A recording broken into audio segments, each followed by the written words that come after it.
నమస్కారం అందరికి. వాళ్ళు మనతో పాటు మన స్టూడియోలో ఉన్నారు వేదిక్ ఆస్ట్రాలజీ అనుపమ గారు hearty welcome to our channel. Madam, first thing మేము చాలా హాట్ టాపిక్ తో మేము ముందుకు వచ్చాము ఇవాళ. ఎందుకంటే ఆడియన్స్ ని దృష్టిలో పెట్టుకొని, ఫస్ట్ థింగ్ ఓన్లీ ఆడియన్స్ ని దృష్టిలో పెట్టుకొని మాత్రమే ఈ టాపిక్ తీసుకొచ్చాము. అదేంటంటే, మనం ఎవరినైనా చూడండి, ఇద్దరు కపుల్స్ అంటే ఒక మెయిల్ అండ్ ఒక ఫీమేల్ కలిసి ఉంటే ఖచ్చితంగా వాళ్ళిద్దరి మధ్యలో ఒకళ్ళు వస్తున్నారు. జెంట్ అవ్వచ్చు, లేడీ అవ్వచ్చు. సో ఏమవుతుందంటే వాళ్ళ వల్ల రిలేషన్స్ డిస్టర్బ్ అవ్వడం, వాళ్ళ వల్ల మ్యారీడ్ అయిన కపుల్స్ కూడా విడిపోవడం, లేదా లవ్ లో ఉండి నార్మల్ గా పెళ్లి చేసుకుందాం అన్న వాళ్ళు కూడా విడిపోవడం, ఇలా జరుగుతూ ఉంటాయి. అసలు జ్యోతిష్యంలో ఇలాంటి గ్రహాల కలయిక జరగడం వల్లే ఇవి అవుతున్నాయా, లేకపోతే వీళ్ళంతటి వీళ్ళు ఊహించుకుని చేస్తున్నారా అనేది ఒక పెద్ద క్వశ్చన్ మార్క్. నెక్స్ట్ ఏంటంటే, ఎవరైనా చూడండి, మాకు ఇంకెవరో కావాలి, ఉన్న వైఫ్ తో అవ్వచ్చు, ఉన్న హస్బెండ్ తో అవ్వచ్చు, వాళ్ళతో వాళ్ళు సెటిల్ అవ్వకుండా ఇంకెవరో కావాలి. మా తమ్నెల్స్ కూడా చూస్తూ ఉంటారు మీరు. ఇంకెవరో వస్తున్నారంటేనే వ్యూస్ అంత రేంజ్ లో వెళ్తున్నాయి, లేకపోతే వెళ్ళట్లేదు. ఎందుకు ఆడియన్స్ ఇక్కడే ఆగిపోయారు? అసలు ఎలాంటి కాంబినేషన్స్ ఉండడం వల్ల ఇలా జరుగుతుంది అనేది ఒకసారి వివరించండి. ఓకే, యాక్చువల్లీ ఇది మీరు అన్నట్టు చాలా బర్నింగ్ టాపిక్. నా దగ్గరకు వచ్చే కన్సల్టేషన్స్ లో కూడా ఒక 95% కన్సల్టేషన్స్ అన్ని కూడా ఈ మధ్య కాలంలో ఇవే వస్తున్నాయి. అయితే ఈ ట్రెండ్ ఏదో నిన్న మొన్న వచ్చిన ట్రెండ్ లాగా కాకుండా మనకి ఇది కోవిడ్ టైం నుంచి కొద్దిగా ఎక్కువ ఫోకస్ లోకి రావడం అనేది జరుగుతుందన్నమాట. ఇక్కడ మెయిన్ రీజన్స్ నాకు అనిపించింది ఏంటి అంటే, 2 మెయిన్ రీజన్స్. ఒకటి, భార్యాభర్తలకి ప్రాపర్ కమ్యూనికేషన్ లేకపోవడం. అంటే అది కెరియర్స్ వల్ల అవ్వచ్చు, లేకపోతే ఎడిషనల్ రెస్పాన్సిబిలిటీస్ వల్ల అవ్వచ్చు. ఒక ప్రాపర్ కమ్యూనికేషన్ లేకపోవడం వల్ల కూడా కొద్దిపాటిగా ఈ డిస్టర్బెన్సెస్ అనేవి కనిపిస్తున్నాయి. అది కాకుండా ఒకరికొకరు ఇమోషనల్ గా సపోర్ట్ చేసుకోకపోవడం, ఇమోషనల్ ఇంటిమసీ కోల్పోవడము, ఇది ఇంకొకటి మెయిన్ నాకు కనిపించిన టాపిక్ అన్నమాట. సో ఇది గ్రహగతుల్ని బట్టి చూసుకుంటే ఒక 70 to 80% మనకి జ్యోతిష్యం ప్రకారం మనకి రీజనింగ్ అంటే మనం చేసే పనులకి గ్రహాలని బ్లేమ్ చేయడం ఎంతవరకు సమంజసం అనేది నేను ఎప్పుడు ఆలోచిస్తూ ఉంటాను. ఎందుకంటే ఇవే గ్రహగతులు మనకి ఒక 100 సంవత్సరాల క్రితం కూడా ఇట్లాంటి కాంబినేషన్స్ ఉన్నవే ఉన్నాయి, కానీ ఇంత ఎక్స్పోజర్ లేదు, అసలు ఎక్స్పోజర్ లేదు. కాకపోతే ఇప్పుడు అంతా కూడా ఓపెన్ అయిపోయింది. అండ్ ఇంకొకటి నాకు అనిపించింది ఏంటి అంటే, చాలా మంది ఒక లెవెల్ ఆఫ్ యాటిట్యూడ్ కి ఎలా వచ్చేసారంటే, ఇంకా ఏజ్ ఎక్కువ కాలం బతకమేమో, సో ఉన్న టైంలో మనం ఎంజాయ్ చేసేద్దాము, హ్యాపీగా ఉందాము అంటే హ్యాపీనెస్ వాళ్ళ ఇండివిజువల్ పైన ఎక్కువ ఫోకస్ చేసేసి, ఇక్కడ భార్యని కానివ్వండి లేదా భర్తని కానివ్వండి, ఇక్కడ నేను ఒక స్పెసిఫిక్ మగవాళ్ళే అని నేను పాయింట్అవుట్ చేయట్లేదు, ఈ జెండర్ బయాస్డ్ కాకుండా లేడీస్ ని కూడా పాయింట్అవుట్ చేస్తున్నాను ఈ విషయంలో. ఫ్రీడమ్ కావాలని కోరుకోవడము, లేకపోతే ఎక్కువ టైం వాళ్ళ భాగస్వామి వాళ్ళతో టైం స్పెండ్ చేయట్లేదని చెప్పి బయట ఇంకేదో వెతుక్కోవడము. ఇప్పుడు ఫర్ ఎగ్జాంపుల్ ఎవరైనా మగవాళ్ళకి ఒక ఆడమనిషి కొద్దిగా నవ్వుకుంటూ కొద్దిగా ఇమోషనల్ గా మాట్లాడారంటే అక్కడ అవతల వ్యక్తికి కనెక్ట్ అయిపోతున్నారు. ఇక్కడ ఇంట్లో భార్య సంగతి కూడా పట్టించుకోవట్లేదు, కానీ భార్యకి ఇంట్లో బోల్డ్ రెస్పాన్సిబిలిటీస్ ఉండడము, లేదా ఆవిడ కూడా జాబ్ చేస్తూ ఉండి ఇల్లు మేనేజ్ చేసుకోవడము, వర్క్ లైఫ్ బ్యాలెన్స్ లేకపోవడము, దీనివల్ల డిస్టర్బెన్సెస్ అనేది ఎక్కువ అయిపోతుంది అనమాట. ఆ షేరింగ్ అండ్ కేరింగ్ అనేది చాలా తగ్గిపోయింది ఫస్ట్ ఆఫ్ ఆల్.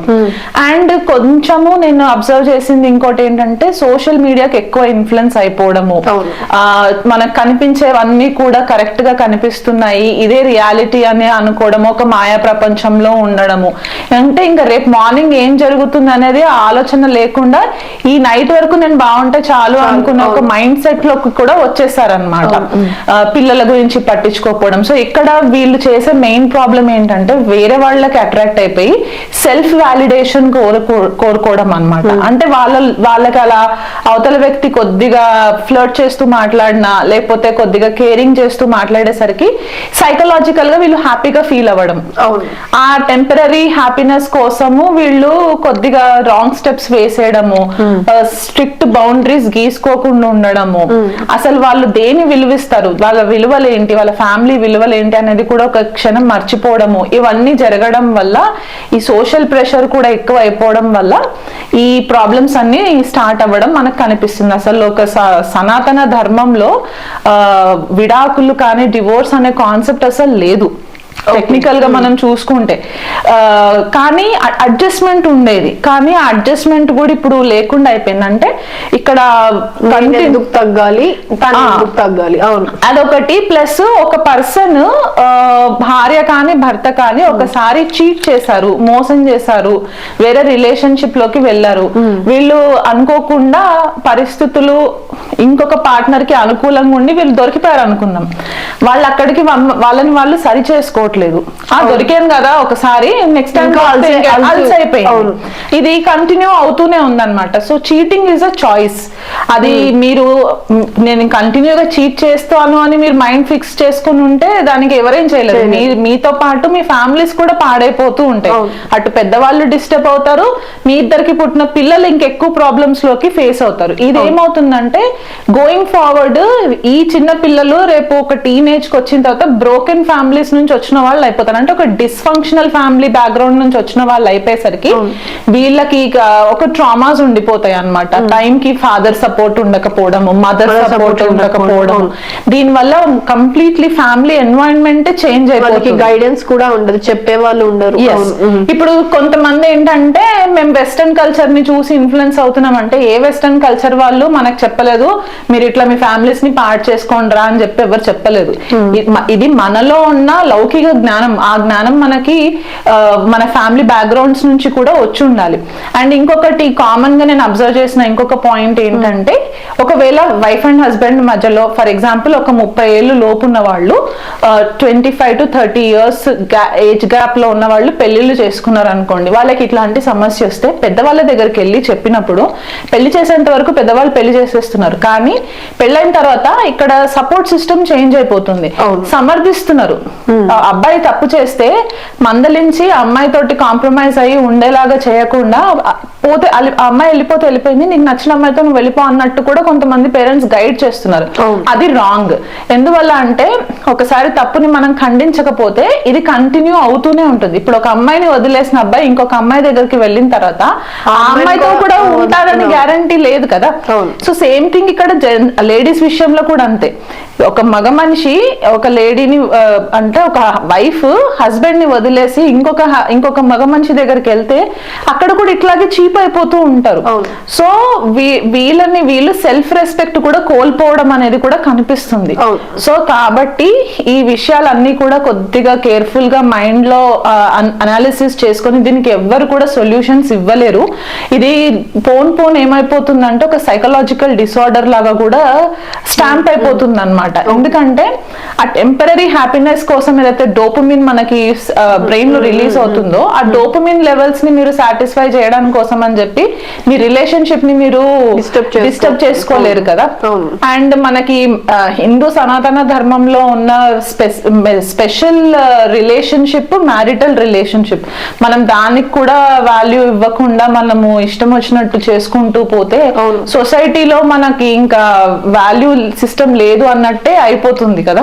ఓకే, మరి ఇప్పుడు చెప్పారు కాబట్టి మేషం నుంచి మీనం వరకు ఈ ద్వాదశ రాశుల వరకు ఎలాంటి కాంబినేషన్స్ ఉండడం వల్ల ఇలా థర్డ్ పర్సన్స్ రావడం, ఫ్యామిలీ లైఫ్ డిస్టర్బ్ అవ్వడం, మ్యారేజ్ లైఫ్ డిస్టర్బ్ అవ్వడం, లేకపోతే కపుల్స్ గా ఉండే లైఫ్ డిస్టర్బ్ అవ్వడం జరుగుతుందో ఒకసారి వివరించుకుందాం పదండి. మేడం, ఇప్పుడు సింహరాశి వారికి వార జన్మజాతకంలో కనుక ఎలాంటి కాంబినేషన్స్ ఉంటే థర్డ్ పార్టీస్ ఇన్వాల్వ్మెంట్ ఉండి వాళ్ళ వల్ల కొంచెం డిస్టర్బెన్సెస్ రావడం జరుగుతుందో ఒకసారి వివరించండి. సింహరాశి వాళ్ళకి లగ్నంలో రవి, ఒకవేళ రవి శుక్రులు కలిసి కనుక ద్వితీయ కుటుంబ స్థానంలో ఉన్న లగ్నంలో ఉన్న, ఎందుకు అంటే ఇక్కడ రవి శుక్రులు కూడా కొద్దిసార్లు ఎక్స్ట్రా మ్యారిటల్ అఫైర్స్ ఇవ్వడానికి పాసిబిలిటీస్ ఎక్కువ ఉంటాయి. Okay, okay. ఎందుకంటే రవి యొక్క శుక్రుడి యొక్క ఎనర్జీస్ ని రవి ఓవర్ పవర్ చేస్తూ ఉంటుంది అనమాట. ఓకే.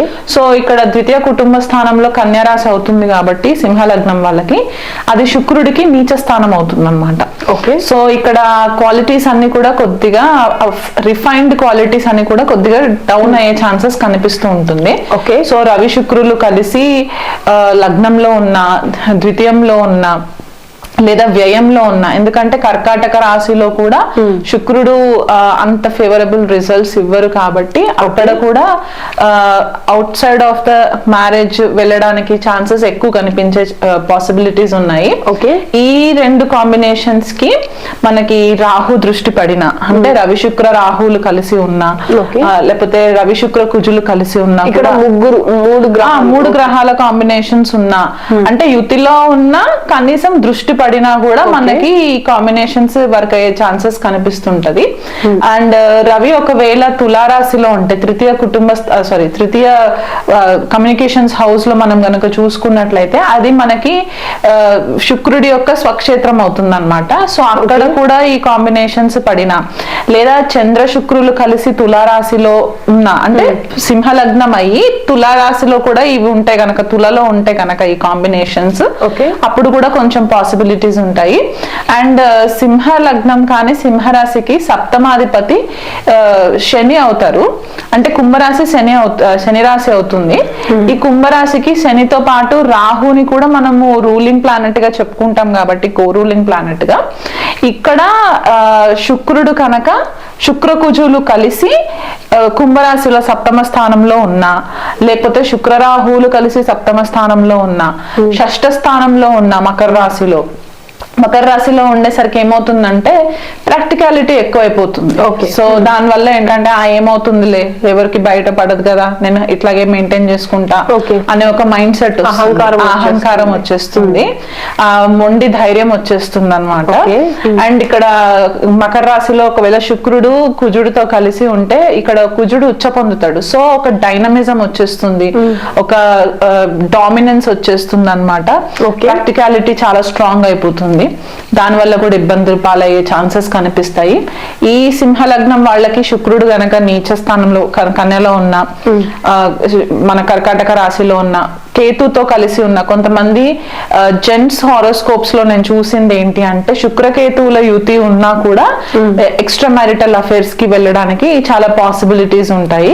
అంటే వీళ్ళ భార్యలు వీలైనంత మట్టుకు వాళ్ళు ఎక్కువ ఆధ్యాత్మిక మార్గంలో ఉండే ఛాన్సెస్ ఉంటాయి. అండ్ జెంట్స్ కి ఏంటంటే కొద్దిగా వ్యసనాలు ఉండే ఛాన్సెస్ ఉంటాయి అన్నమాట. సో దాని వల్ల కూడా మ్యారిటల్ డిస్కార్డ్ అనేది కనిపిస్తూ ఉంటుంది. కుంభరాశిలో ఇక్కడ కుంభరాశిలో గనక ఈ గ్రహాలు, నేను చెప్పిన గ్రహాలు గనక పడితే అవతల వ్యక్తి చాలా ఎక్సెంట్రిక్ ఉండే ఛాన్సెస్ ఉంటాయి అన్నమాట. అంటే అవుట్ ఆఫ్ బాక్స్ థింకింగ్ ఉండడము, ఎక్కువ ఫ్లర్ట్ చేస్తూ ఉండడము, ఫ్లర్టేషియస్ బిహేవియర్. ఇప్పుడు కొంతమందికి మ్యారేజ్ అవ్వని వాళ్ళు కూడా రిలేషన్షిప్ లో ఉంటూ ఉంటారు, కానీ సడన్ గా బ్రేక్ వస్తూ ఉంటుంది. సో ఇక్కడ ఈ కాంబినేషన్స్ వాళ్ళకు కూడా వర్తించే ఛాన్సెస్ ఉంటాయి అన్నమాట. అందులో సింహరాశిలో మఖా నక్షత్రం ఉంటుంది, పూర్వ ఫాల్గుని, ఉత్తర ఫాల్గుని ఉంటుంది. మఖా నక్షత్రంకి వచ్చేసరికి ఏంటంటే వీళ్ళు కాన్స్టెంట్ గా రిలేషన్షిప్ లో ఉండాలని ఎక్కువ కోరిక ఉంటుంది అనమాట వీళ్ళకి, సామాన్య. అండ్ వీళ్ళకి కొద్దిగా హిప్నటైజ్ చేస్తూ ఉంటారు, మనుషులని మాయలో పెట్టేసి హిప్నటైజ్ చేసే ఛాన్సెస్ కూడా ఉంటది, మైండ్ రీడింగ్ చేసే ఛాన్సెస్ ఉంటాయి మఖా వాళ్ళకి. పూర్వ ఫాల్గుని వాళ్ళు ఏంటంటే వాళ్ళు ఎక్కువ భోగాలను అనుభవించడానికి ఎక్కువ ఇష్టపడుతూ ఉంటారు అనమాట. అంటే ప్లెజర్ కావాలి వాళ్ళకి. రిలేషన్షిప్ లో ఉన్నప్పుడు బయట ఎక్కువ తిరగడం, ఎందుకంటే శుక్ర నక్షత్రం అవుతుంది, విలాసంగా ఉండాలనే ఒక ఆలోచన ఉంటుంది అనమాట. సో ఇట్లా బయట ఎక్కువ తిరగడము, రెస్టారెంట్స్ కి ఎక్కువ వెళ్ళడము, ఇంకొక గర్ల్ ఫ్రెండ్ ఉంటే బాగుంటుంది, లేకపోతే ఇంకో బాయ్ ఫ్రెండ్ ఉంటే బాగుంటుంది అనే ఒక ఆలోచనలు రావడము, ఇలాంటి కాంబినేషన్స్ మనకి ఎక్కువ కనిపించే ఛాన్సెస్ ఉన్నాయి. ఈ చెప్పిన కాంబినేషన్స్ పైన గురువు గనక దృష్టి అంటే గురుడు కూడా మళ్ళీ జాతక చక్రంలో బాగుండాలి, జన్మ జాతకంలో బాగుండి వక్రిగతిలో ఉండకుండా మళ్ళీ షష్టాధిపతి అవ్వకుండా ఇట్లాంటి కాంబినేషన్స్ ఉన్నప్పుడు ఏమవుతుందంటే గురు దృష్టి పడినప్పుడు కొద్దిపాటిగా రెస్ట్రిక్షన్స్ ఇస్తాడు, లేకపోతే ఇబ్బంది క్రియేట్ చేస్తాడు. ఎందుకంటే ఇప్పుడు సింహ లగ్నానికి సింహ రాశికి పంచమాధిపతి అష్టమాధిపతి గురువు అవుతారు ఇక్కడ. సో అష్టమ స్థానంలో ఇప్పుడు బుధుడు ద్వితీయాధిపతి అయిన బుధుడు శుక్రుడితో కలిసి అష్టమ స్థానంలో ఉన్నారు అనుకోండి, మళ్ళీ ఇక్కడ బుధుడు నీచబడిపోయి అక్కడ కూడా మళ్ళీ ప్రాబ్లమ్స్ క్రియేట్ చేస్తూ ఉంటాడు అనమాట. ఇవే కాంబినేషన్స్ మళ్ళీ మనకి నవాంశలో చూసుకోవాలి. నవాంశలో గనక మళ్ళీ ఇవే కాంబినేషన్స్ రిపీట్ అవుతున్నాయి, శుక్రుడు చాలా పీడింపబడుతున్నాడు, చంద్రుడు పాడైపోయి ఉన్నాడు అని అనుకుంటే కనుక మైండ్ స్టేబుల్ గా ఉండదు, పరి విధాలుగా ఆలోచనలు వెళ్తుంటుంది, మనసు వెళ్తుంటుంది. కాబట్టి అక్కడ వీళ్ళకి కొద్దిగా డ్యామేజ్ అయ్యే ఛాన్సెస్ ఉంటాయి. అండ్ ఎప్పుడైతే అష్టమాధిపతి దశలు వచ్చినా లేకపోతే శుక్ర దశలు వచ్చినా ఇవి బయట రాహు మహాదశలు వచ్చినప్పుడు ఉత్తర ఫాల్గుని నక్షత్రం వాళ్ళకి అనుకోండి, పూర్వ ఫాల్గుని ఉత్తర ఫాల్గుని వాళ్ళకి రాహు మహాదశ మిడ్ ఏజెస్ లో వస్తుంది. సో ఆ టైంలో ఏమవుతుందంటే వీళ్ళకి ఇబ్బంది పాలయ్యే ఛాన్సెస్ ఎక్కువ ఉంటాయి, బయటపడే ఛాన్సెస్ ఎక్కువ ఉంటాయి అన్నమాట. 30s mid 30s mid 40s లో బయటపడే ఛాన్సెస్ ఎక్కువ ఉంటాయి. కాబట్టి అలా కొంచెము అన్ఫేవరబుల్ కండిషన్స్ ఉంటాయి. ఓకే, ఇప్పుడు అన్ఫేవరబుల్ కండిషన్స్ వచ్చినప్పుడు లేదా ఫేవరబుల్ అన్ఫేవరబుల్ అవ్వనప్పుడు ఎలాంటి రెమెడీస్ చేసుకోవచ్చు ఒకసారి వివరించండి. ఇప్పుడు సింహరాశి వాళ్ళకి సింహ లగ్నం వాళ్ళకి ఇట్లాంటి ప్రాబ్లమ్స్ లో ఉంటే గనక, అంటే మీరు వేరే వాళ్ళకి ఆకర్షితులైనా లేకపోతే మీ వల్ల వేరే వాళ్ళు ఇబ్బందులు పడుతున్నా, మీకు ఇట్లాంటి జన్మ జాతకంలో ఇట్లాంటి కాంబినేషన్స్ ఉన్నా మీరు ఫస్ట్ చేయవలసిన పని ఏంటంటే సూర్యుడు ప్రత్యక్ష దైవంగా మనం భావిస్తాం కాబట్టి ప్రతిరోజు రవికి అర్ఘ్యం ఇవ్వడం అనేది మనము కొన్ని ఎపిసోడ్స్ నుంచి చెప్పుకుంటూ వస్తున్నాం. ఇది ఒకటి క్రమం తప్పకుండా పాటిస్తూ ఉండాలి. గురుడు ఇక్కడ అష్టమాధిపతి అవుతారు కాబట్టి కొన్నిసార్లు మీకు ప్రాపర్ డైరెక్షన్ దొరకకపోవడము, గురువుల నుంచి కానీ మీ ఫాదర్ నుంచి కానీ ప్రాపర్ గా మీకు గైడెన్స్ రానప్పుడు తప్పటడుగులు వేసే ఛాన్స్ ఉంటది. కాబట్టి ప్రతి గురువారం రోజు దగ్గరలో ఉన్న నవగ్రహాలలో గురువుకి 16 ప్రదక్షిణలు చేసుకోవడం వల్ల కూడా మీకు మంచి రిజల్ట్స్ వస్తాయి. మళ్ళీ ఇవన్నీ ఇది కాకుండా చంద్రుడు వ్యయాధిపతి అయి చంద్రుడు మనసు బాగా డిస్టర్బ్ అయ్యే ఛాన్సెస్ సింహరాశి వాళ్ళకి ఎక్కువ ఉండే ఛాన్సెస్ ఉంటాయి. కాబట్టి ప్రతి రోజు కూడా చంద్రుడికి డైరెక్ట్ గా మీరు అంటే మనకి అమావాస్య రోజు చంద్రుడు కనపడాడు. సో అట్లాంటప్పుడు మీరు ప్రతిరోజు కూడా శివుడికి అభిషేకం చేయించుకోవడము, లేకపోతే శివారాధన రెగ్యులర్ గా చేసుకోవడము, ఇలా చేసుకున్నప్పుడు కూడా మీకు చాలా మట్టుకు ఫేవరబుల్ రిజల్ట్స్ వస్తాయి. లలిత సహస్రనామం పారాయణం చేసినప్పుడు కూడా మీ మనసు స్థిరంగా ఉండడానికి, మీకంటూ ఒక సెల్ఫ్ కాన్ఫిడెన్స్ రావడానికి కూడా మీకు చాలా మట్టుకు హెల్ప్ అవుతుంది.